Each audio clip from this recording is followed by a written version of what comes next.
Good afternoon or good evening. This is the Toronto afternoon session. And we will have three speakers this afternoon. The first speaker is Walter van Suijlekom from Radboud University, Nijmegen. And he will talk about cyclic cocycles in the spectral action and one-loop corrections. Thank you. Okay, so thank you very much. It's a great pleasure and honor to give this presentation in this Toronto meeting. And it's actually quite nice that we can actually do this like this, even though we're not together, still we have the feeling we're together. So this is work I've been doing with Teun van Nieuwland. And so the van, just to explain, it means that we're both from a place, okay? So I would be from a small village that used to be called Suijlekom, and Nieuwland is actually an existing place in the Netherlands still. Anyways, Teun is my PhD student, and we did this work together. And there was an unexpected appearance of cyclic cocycles in the spectral action, on which I've been working for quite some time already, and actually has been around for quite some time. That's about 25 years, I would say. And then we discovered also some things which are related to one-loop corrections for the spectral action. So that's, say the second component would be inspired by, or be more physics-oriented, even though I try to explain everything I do in detail. And the first part is really something that is works like really in the definition of the spectral action in mathematical terms. Okay, let's get started. So this is the context. So spectral triples, and my take on it would be to consider the Gauss theories that one derives from this package of a spectral triple.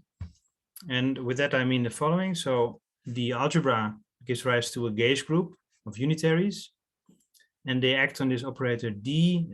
Think about this Dirac operator by conjugation, or just transforms the D to a conjugate U D U star, which you can rewrite in terms of a linear perturbation of D. Okay, so this is kind of the first idea where to get Gauss theories from when you are given a spectral triple. Now then one would wonder, okay, so some dynamics maybe, or some interactions, or you would like some Gauss theory to be defined by a functional. And for that, we look for an invariant, and that's the one I alluded to about 25 years ago, indeed, which is the spectral action, which is the introduced by Shamsuddin and Kohn, and that is given by the trace of a function of D. This function is such that this trace makes sense. And in fact, if you think about it, it's not there's not too many possibilities if you're looking for, first of all, a spectral invariance, so depending only on the spectrum of D, and something which is additive, undertaking direct sums of spectral triples.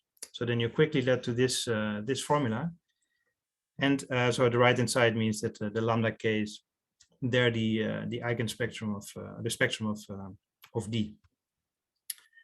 All right, so that's kind of the basis, and then one would like, of course, to have a little bit more interesting dynamics, and for that, the pure Gauss fields that I introduced in the first line, which were here, are replaced by something more general, and they're inner perturbations, and they were introduced around the same time, where you perturb D by essentially a potential or a Gauss connection, where this Gauss connection V is a sum of these kind of commutator terms, which I view as differential one forms. Take them to be self-adjoint so that the operator remains self-adjoint. So all of these are bounded perturbations of D, and D itself is, of course, typically unbounded, but it's good to keep that in mind in the later analysis of the spectral action. So what happened with this already quite early on, there was a possibility to consider expansions of the spectral action, which are asymptotic. And with that, I mean the following. It's like you consider the trace of f of D, as I wrote it before, but you introduce a lambda, a parameter lambda, to control kind of the asymptotics. the asymptotic series. And so you consider the series or asymptotic series for lambda being very large. And then actually you can realize that in the language of the talks being given this week, actually, that you can expand using the dimension spectrum under some assumptions, which should be this, what Harry Moscovici called, I think, zeta dimension spectrum, which I like as a term. So it's a simple dimension spectrum SD, and you just sum over the poles essentially of this zeta function, and you take the residue of that, and that would be the expansion up to, say, the scale invariant part. That one in front has a f evaluated at 0, and then the zeta of d, which is essentially this this term over here, this trace of d to the minus z, evaluated at 0. And these f betas, they are moments of the function f, and here in the kind of the remainder, there's other terms, and which, okay, one can also express if you wish, but this is not necessary for this kind of asymptotics, because you want to view it up to these kind of terms. And what happened then in the applications is the following. So you consider not just manifolds, but you consider something like which is slightly non-commutative, so almost commutative, where you look at functions from M into some finite dimensional algebra, matrix algebra AF, and you let it act on some finite dimensional Hilbert space HF, and then you take a product of these two ingredients dm with df. And then if you do the computation of this asymptotic series, you can express all these residues. You can express them in terms of CD DeWitt coefficients. So there's a lot of machinery available. It's actually quite familiar from all the also index computations using the heat kernel. And then you find that there are these invariants popping up with these coefficients in front. And this, for instance, would correspond to an Einstein-Hilbert interaction. There's a Yang-Mills term, and this is kind of the way. So just to kind of serve for Emil, as he asked to start the story from the beginning. I mean, this is where one really starts to do physics and compare Lagrangians to Lagrangians that you find in the physics. So maybe a word about this connection to the index theorem, which is quite nice, is that if you would put, and this is good to keep in mind actually, if you would put a grading in front, so the trace of gamma of f of d, then you actually find by usual either McKean-Singer or even I think Attia Bott, that this would be exactly the index. So if you put the gamma in front, then you find the index, and then you can use the other side with the usual methods to find also this A hat genus. But okay, this is not the topic, but I would like to stress that this the expressions that I have here are not so much of that type as you would find in the index formula, even though they're very similar. So let's continue, and let's consider actually what happened about a decade later is that, of course, I mean, this was more incremental and more gradual, but so this was a result obtained by Shamsuddin and Kohn in a setting where you work in dimension 4, and you look at the scale invariant part only of the spectral action. And then you try to compare what happens if you replace D by D plus V and compare it to the one which is not perturbed. Then there turns out to be in dimension 4, this is the non-commutative residue, non-commutative integral. It turns out to be this expansion, or just it's a sum of 4 terms, which is quite clean. I mean, there's not much kind of no ugly terms. Essentially, you could just write down it's just a logarithm essentially, as you can see. But the point is that if you assume this first term to vanish, this one here, vanishing tadpole, then you can actually reorder all these terms that you find up there in terms of an A, which is a universal one form, which corresponds to V, which is represented using the commutator with D. And there was a very nice appearance of terms now, because this is the term that you find that is grouped together, a delta a plus 2/3 a to the third, which is a universal form. So delta is the universal differential. And you find something like, which looks like a curvature, delta a plus a squared, which are integrated along psi and tau 0, which are cochains to start with. But actually, what they found in this paper is that it's much better. So first of all, you recognize these as Chern-Simons, actually, Chern-Simons forms, and a sort of a Yang-Mills f squared term. What the psi turns out to be a cyclic 3 cocycle, and tau 0 is a Hochschild cocycle. So this is a very kind of a neat appearance of these of the properties that you usually find in this context of the spectral action. And of course, I mean, it suggests that there is some kind of physical theory underlying this, namely Yang-Mills theory and possibly some Chern-Simons, some terms of the Chern-Simons type. But what one can also show, and this I will actually argue in more detail later on, is that the pairing of this psi, the cyclic 3 cocycle, if you take a unitary U in A, or in a matrix algebra over A, then you can conclude by expressing this in terms of the kind of gauge transformed U, or AU or something like that, then it will be trivial. So this cyclic 3 cocycle could actually, in some cases, be absorbed in tau 0, and in these cases, one can then re-express what you have in terms of what I just showed you, which was the Yang-Mills type for a manifold, for instance. Okay, my goal today, and what we did with Teun, is that we try to extend these expansions in powers of V and in A. So both V, as I showed here in the top, and also these ones in A, not just for the scale invariant part, but actually to the full spectral action, the trace of F of D plus V. And so I drop this this scale, this lambda. I just look at this. I mean, if you wish, you can keep it, but it's not so important for the expansion because I'm interested in powers of V, and try to see how far we can get along these lines. All right, so let's get to that. So the first results, it's also some time ago already, is that you can actually write this. So what I'm interested in is sort of a perturbative expansion in powers of V. You can indeed express that in terms of something which increases with the power of V, where this bracket, and this bracket will be the crucial kind of theme of my talk. This bracket is defined like this. So it's a contour integral for a suitable F, actually. So this is actually the weakest formula you can write. Below is a much stronger one that works in much more generality. But at that time, we had this, or I had this, there was a condition of support of F being compact, for instance.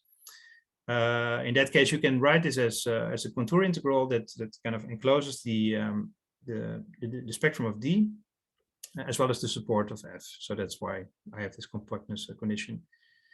And then that's the kind of the situation for this bracket to appear, which then in the meanwhile was developed. Multiple operator integrals appeared. This is what you see down here. And they're still given by a trace. It's kind of symmetrized in this sense, so cyclic permutations, but it's the multiple operator integral with respect to the divided difference of F at order n, and then you plug in these operators. So I don't want to dwell on the precise definition of this. I mean, that would be much too technical, but the power is what we use. So behind the scene, you can find that all the estimates that we can actually use, and I will maybe point to where we actually use it. And you can find it back in the paper, which is this one. It's from Nuland and from Suijlekom 2021. There you can read all these details, but this is what we kind of, the way we look at these brackets. But I would like to focus on their properties. And these properties will be purely algebraic, and that will be really, really powerful if you want to kind of do something like find cyclic cocycles. So this is the expansion in terms of the brackets. So let me then go to the next slide where we focus on these brackets.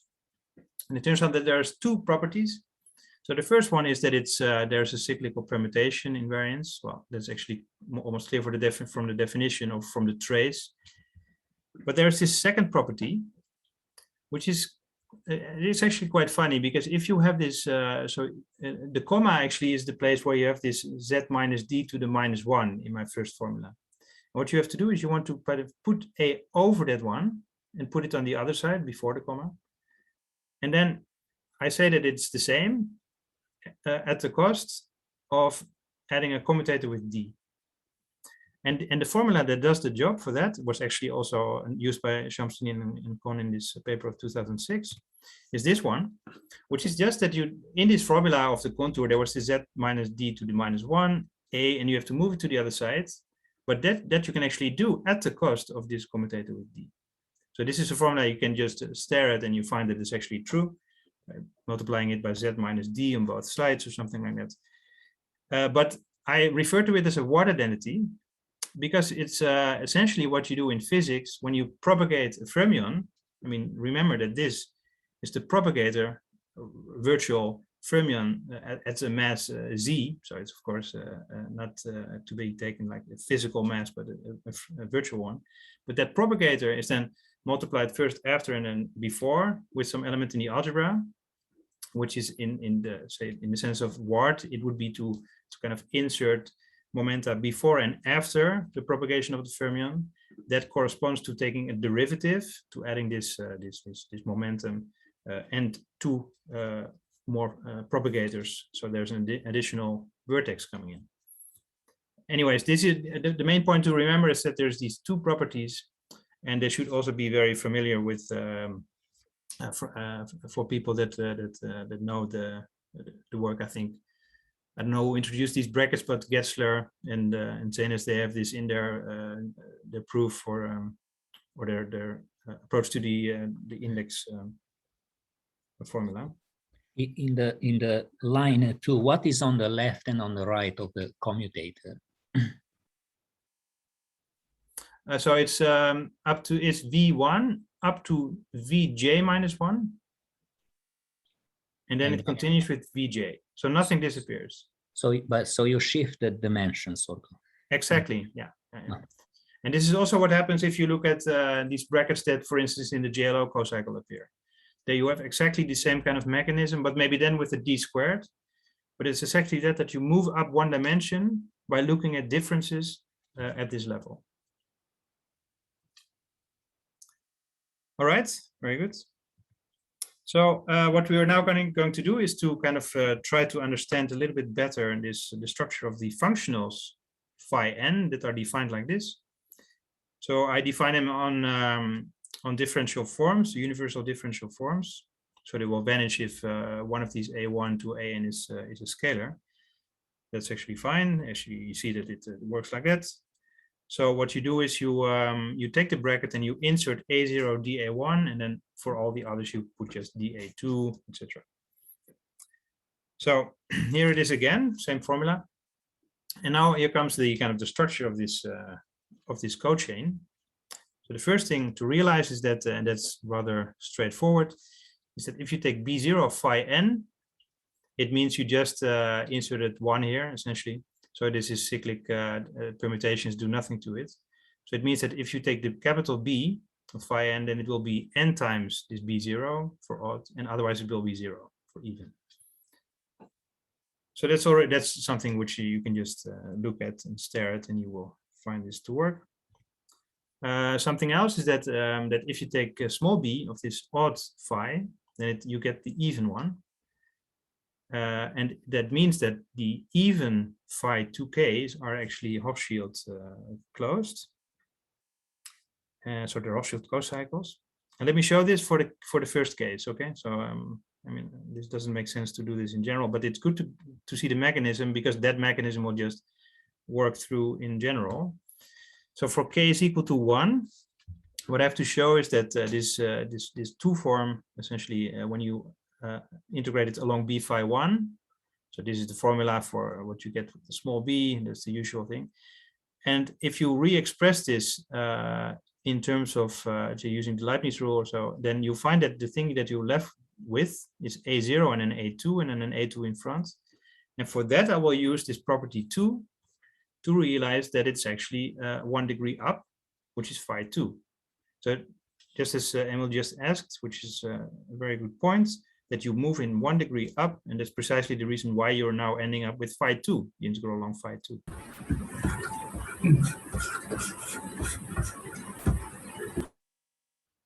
All right, so that's say settled. And then let's look at what happens with something else, with small or capital B, sorry. So then we look at the B0 first, phi 2k. And I claim that it's actually the same. It gives me back the same thing times 2 minus a term of a degree up. And then let me also show that just for fun, because it's actually quite straightforward. So then I just put the formula for the B again, integrated along the B0 phi 2. So that's the first line. Then I just realized B0 is of course quite straightforward to write down. It's just putting up like a delta in front of the first term, in front of A0, A1. And that means that this is the expression that you're ending up with.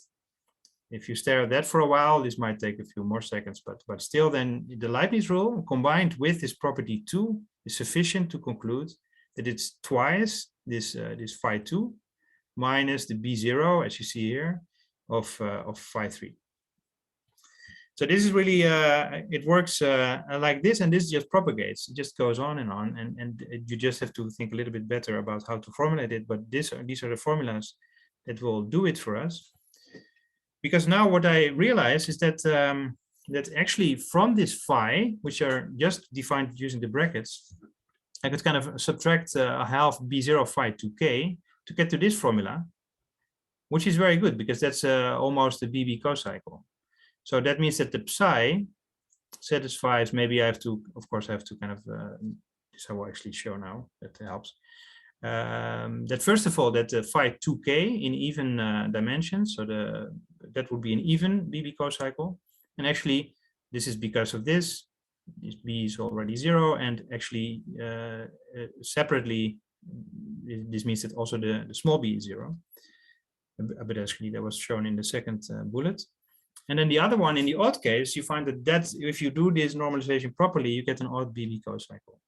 So this kind of is given to you from these brackets, which were defined using were given to you from the expansion of the spectral action. So that's the appearance of, say, the cyclic cocycles in the spectral action.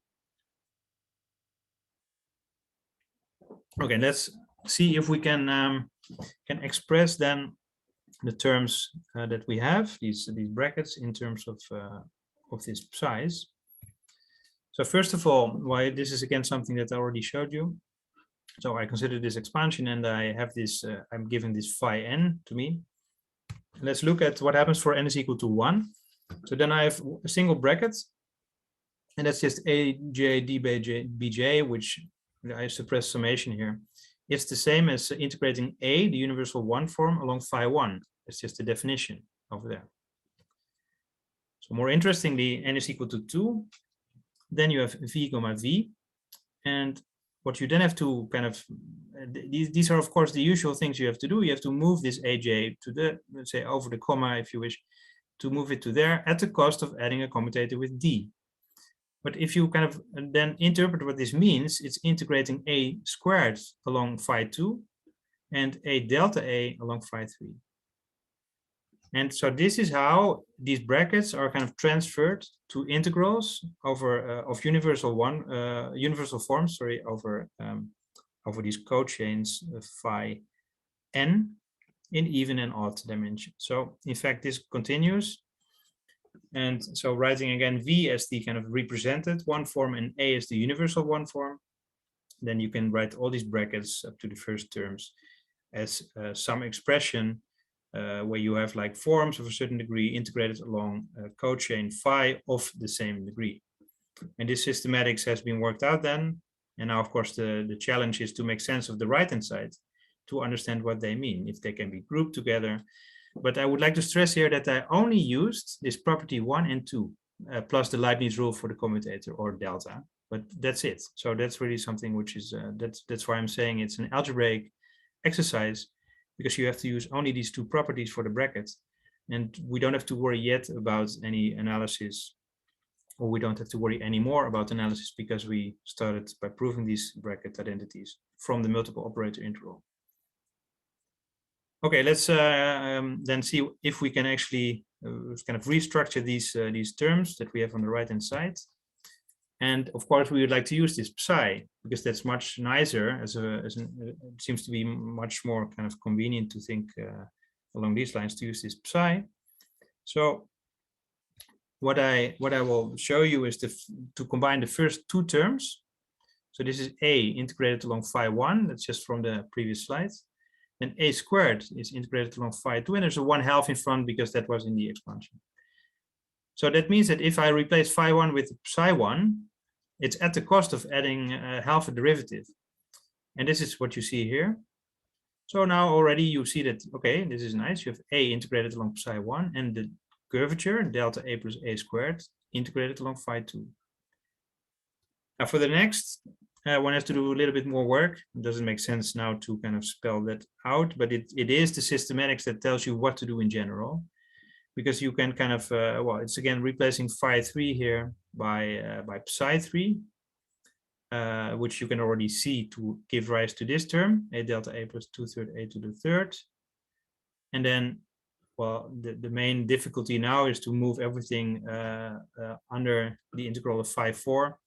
And you can show that delta a plus a squared is the term that you get. So it's the curvature squared, and here you find the Chern-Simons term as before, but now with respect to a different cocycle, which is psi3. So maybe I should have called that differently, by the way. So the cyclic cocycle in Chern-Simons-Yang-Mills is not the same as this one. So that's maybe good to realize. But this will be clear from the fact that I will write all kinds of psi 2k minus 1s in a moment. Because what happens, and this is just to make the statement precise, is that we identify a function class which are kind of satisfy a suitable property for the L1 norm that's related to the formulation in terms of multiple operator integrals. There is a certain decay, and the gamma is a parameter that can be from 0 to 1. And S here, maybe good to stress, is the summability of the spectral triple. Okay, so it tells me that, that the resolvent of D lies in the Schatten class, in the S Schatten class. So more precisely, what we then have is that if you take an S-summable spectral triple, you take a function in this class with this gamma in there, so it's smaller than 1, then you have an absolutely convergent series expansion of the spectral action in terms of these Chern-Simons terms integrated along a psi 2k minus 1, and then f to the k, so curvature to the k, integrated in the even dimensions. And then you realize, so this is the definition of Chern-Simons, as usual. These are just the definitions that you find either in the physics or in the mathematical literature, where you integrate along these lines. But there's no trace involved at this level yet. So maybe that's also good to realize. The trace sits in the psi 2k minus 1, but it's not like you take a trace first or something like this in the sense of Quillen, for instance. But these are the terms that you find, and then you can show that with this gamma equal to 1, then you have to kind of have an estimate on the norm of V. But if you want to let that go, then you can actually take gamma to be a little bit so to be smaller than 1, and then you find that it's an absolutely converging series expansion. So this is something that you can then realize. Sorry, what is U in this formula for ES gamma? That's very good. That's it's the square root of 1 plus x squared, something like this, if I remember correctly. Yes, so some explicit function, yes? Yeah. It's actually what you have to do to multiply f, which you apply on D, if you want to move an additional resolvent next to it. But yeah, sorry, I should have mentioned that. Yeah, and so where it's an explicit function fixed. Walter, where is the gamma entering in the formula? Because you say with gamma in 0, 1, and then I don't see gamma. It's here. So do you see my mouse pointing? Oh, okay. Oh, yeah. Okay. Good. So it tells me that it's kind of what degree you allow to I see. Yeah. Okay. Yeah. And how about the function f? On the right, where is it? It's here. But on the trace of f of d plus v. Oh, it's Here in you the mean- cocycle. It's in It's the in cocycle. all the cycle. Ah. It's the definition of the psi's and the phi's. So, and then there I should stress also, there's a lot of kind of non-local, I mean, think about manifolds. If you would like to apply this to a manifold, then these psi's and phi's are extremely non-local because they involve these operator integrals. That's more or less the best you can do. And it's actually a good question to see what you can, if you can make sense of these cycles explicitly, these cocycles explicitly. So what I would like to do is maybe connect a little bit to index pairings with this psi.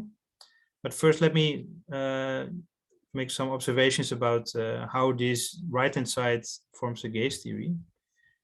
So I mentioned this is how I started. So I have Yang-Mills terms, so it seems to be a very comfortable ground. And indeed, I mean, if you have something like a power of f, a curvature, then a gauge transformation would just amount to conjugating it with u.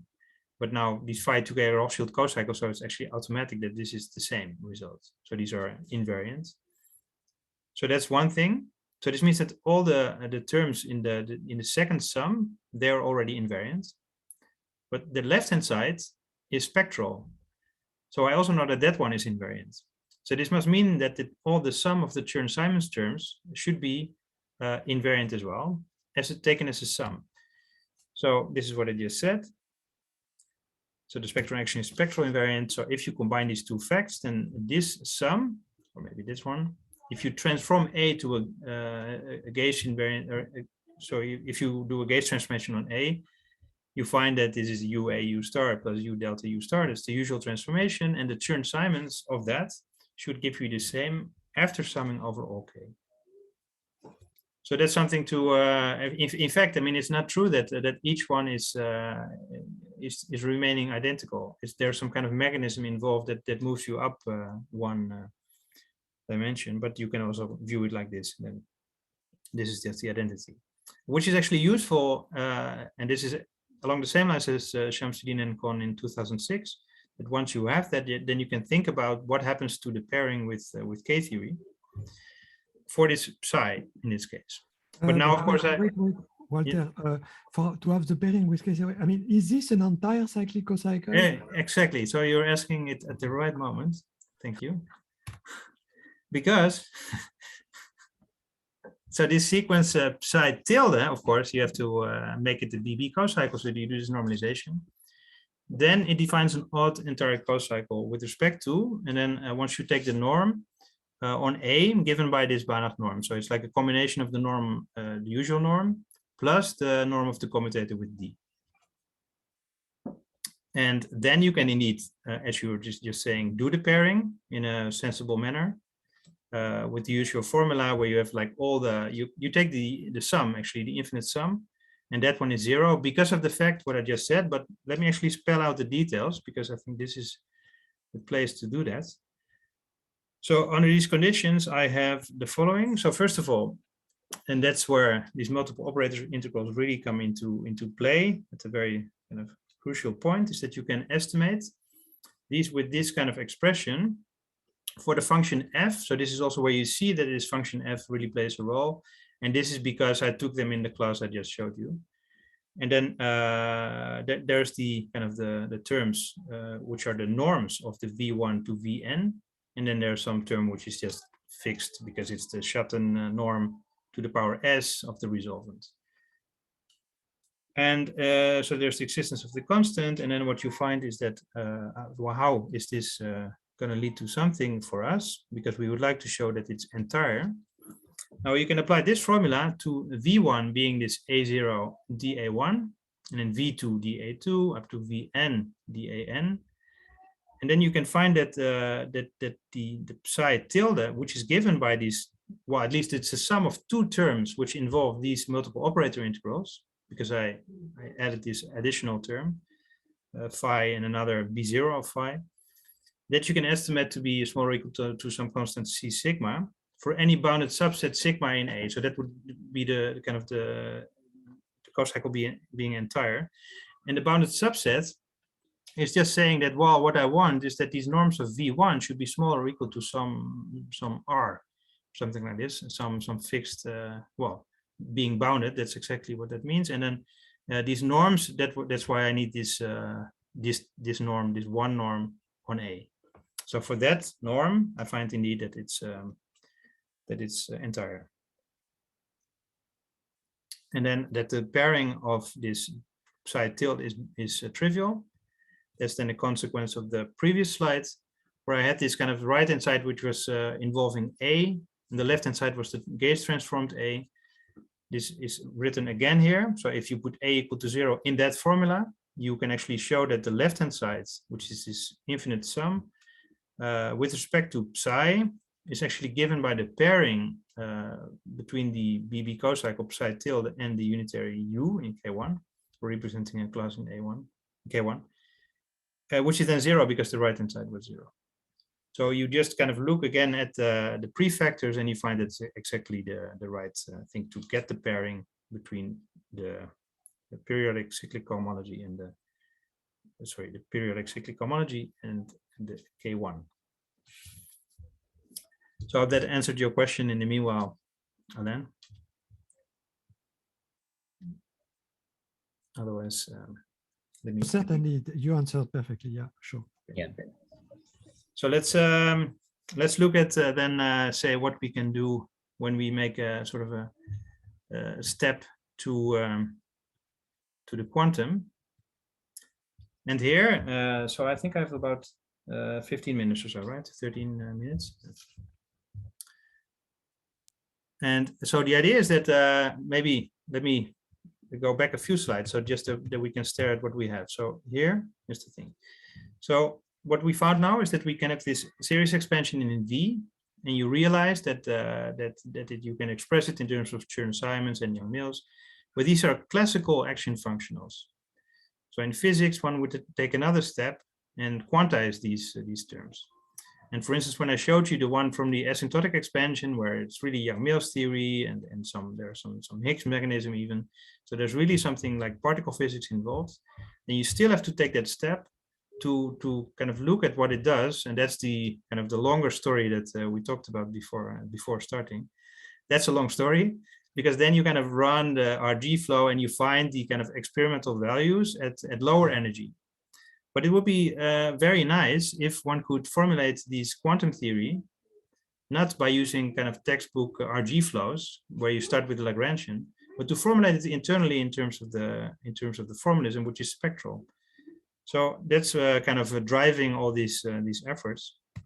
And this is a small step where we look at see what we can do, taking this as a starting point and try to compute a partition function and analyze loop corrections to the spectral action, which we will do at one loop order, as I told you in my title. And so the definition would be the following. So we try to compute this this partition function given by this path integral, which I will actually make sense of. So it's not some formal thing, but it's actually something well defined in a moment. And so the idea is that you integrate along all the fields. These are Q, and I will do that in a background field V.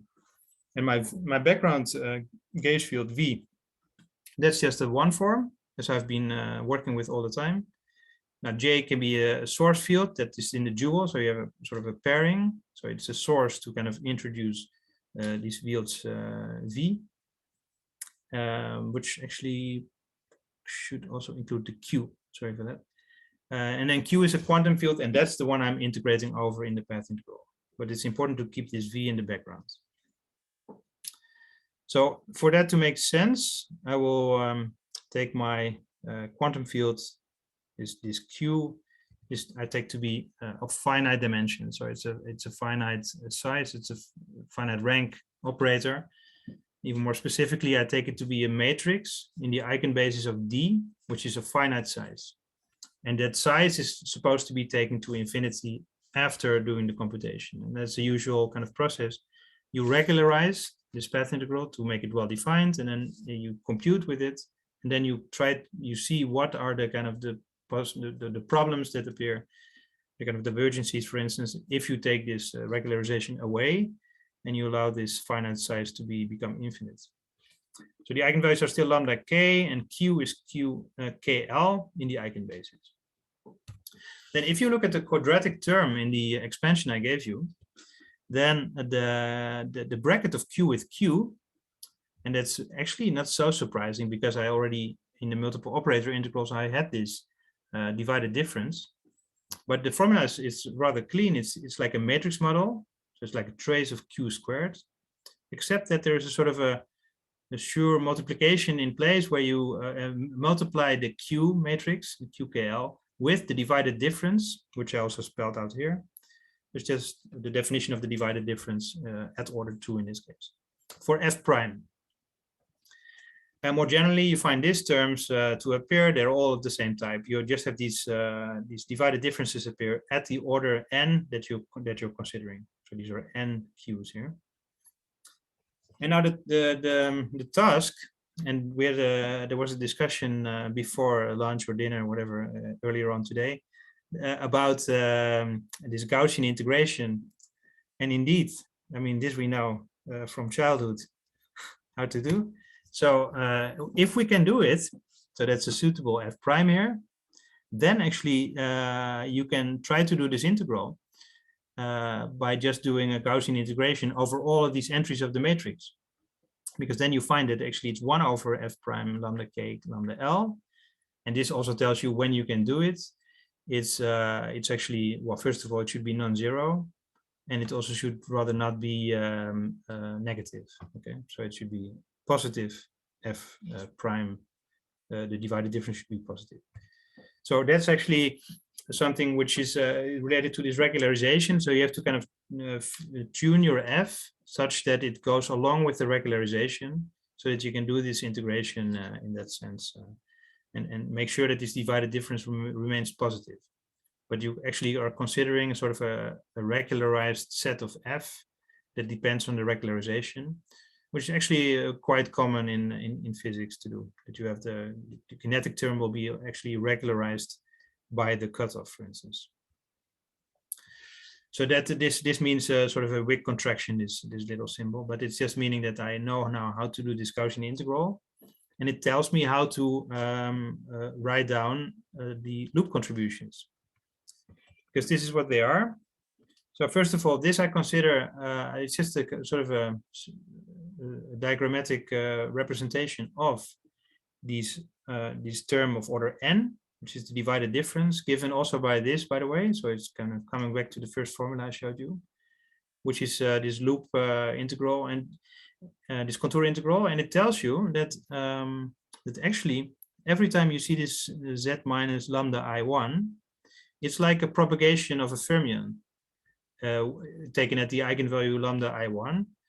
And then you insert an external field here. And then again, some propagation in an external field. And this is how you kind of consider in this background field method, you consider this as a vertex for the external fields.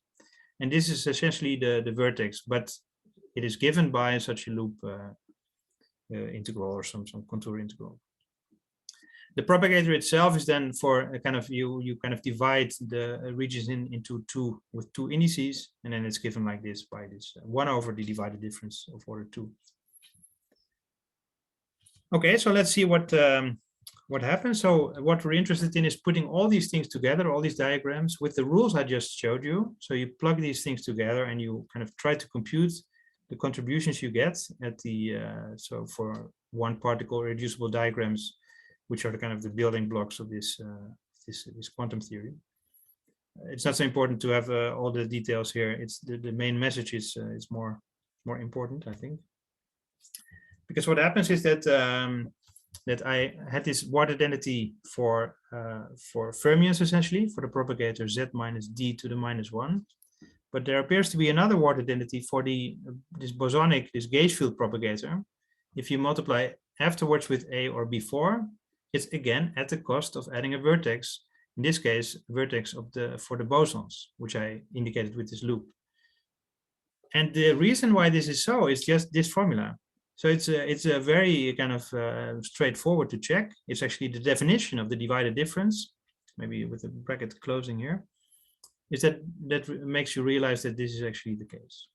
So one can just quickly get it, but diagrammatically it means that we have that formula. Now, what you can conclude from this is that something that we used to realize using this word identity for fermions, that these brackets at this property 1 and 2 is, we can use this one in combination with the previous one to realize that also these double brackets, so these loop corrections, satisfy the same property.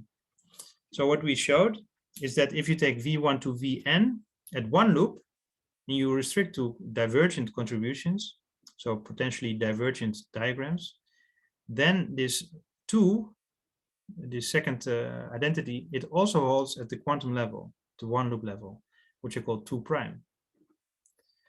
And let's see, I think it's, let's see if I show you this, maybe just to illustrate in a, just to look a little bit at what are the typical kind of arguments that are used, but then I get to the last slide and the main point is that let's try to show such a thing for say the 2 loop diagrams. So you have this A in front and an A after that, and you want to kind of see if it actually gives rise to this D commutator A. And here I showed you some diagrams which are with 2 external fields, V1 and V2. And here are the ones with the 3 external fields. The color will become clear in a moment. But this one, for instance, if you think about this division along this propagator with indices, which say a K and an L, then you go here and you see actually that one of the indices goes inside the diagram because it goes along that propagator. And the other one goes also inside the diagram if you follow these Feynman rules, which means that there's no index summation, there's no loop index running in this diagram. Whereas here, you see that there's a maybe again a K and an L. This K goes along this line and it goes up there.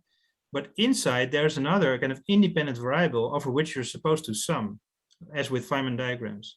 So this one is independent, and that summation could be infinite, and actually it typically is, if you take this regularization away. So this is a potentially divergent diagram, this as well. So what you have to do is you kind of disregard this first one. There's some systematics involved, of course, but you only look at the second and the third. And then you find these lines that for the first terms, you have that you insert this A before. I'm just trying to write down this in terms of diagrams, that you find that this difference is exactly using these kind of diagrammatic word identities. You find that you introduce another D commutator A. There's also an additional vertex here down below, D commutator A, which comes from this bosonic word identity. Then for the second diagram, or the third in the table, this one, you find that you can either associate V1 and V2 in this manner, or the other way around. And again, you can do the systematics. You can try to see what happens if I look at the difference, and it's always at the cost of adding a vertex, either one of the fermionic type or one of this type, which is like another kind of bosonic vertex. And this you can group the right-hand side in terms of the blue diagrams here, which are that one over there. These 3 combine to give you this one, and that one is corresponding to this one. So that would be exactly the right-hand side of this formula. And again, the systematics is of course more involved in general, but at one loop one can at least show this. And that would really give rise to what I showed you in the previous slides, is this these identities actually hold at a kind of one loop quantum level. So let's then get to the kind of final conclusion of this, because why do we care if you're not interested in these physical considerations? It means that these double brackets at one loop and the divergent diagrams taken together, they satisfy this 1, and then they also satisfy the 2 prime. But it's just the same as 2. So it's just the rules are the same. And as I try to kind of stress along the kind of the beginning of the first part of the talk, these are the only 2 rules that I used. So it means that also at one loop, that the divergent contributions, they are of exactly the same type. I can do the same derivation. I find these Chern-Simons forms, these f to the k, and I find cyclic cocycles and phi's as well. And they are cyclic cocycles of the same type, BB. They satisfy the same properties. But the main point is that they're now defined using the double brackets instead of the single brackets. So it means that the one loop contributions to the spectral action have the same structure. So they're of the Chern-Simons and of the Yang-Mills, higher Yang-Mills type, which means I can kind of absorb these in terms of the following transformation. I mean, I can just replace phi by phi minus phi tilde and psi by psi minus psi tilde. And then I have a transformation in the space of cyclic cocycles while I have this form exactly the same as before. So this is something that in physics you refer to as renormalizability of a gauge theory, which is then kind of different from the usual power counting arguments, but it's the fact that you can have all these terms of the same type, so you can safely absorb them to get to a finite theory eventually. Of course, I mean, there's several things to do. My time is up for now, so I won't dwell on that, except to say that, of course, it's clear that this should be pushed to higher loop order. And that's a mechanism, the Konkramer-Hopf-algebra was already mentioned. These kind of structures should be used to analyze what happens at higher loop order. But that's for the future. So I'd like to thank you at this point. Thanks.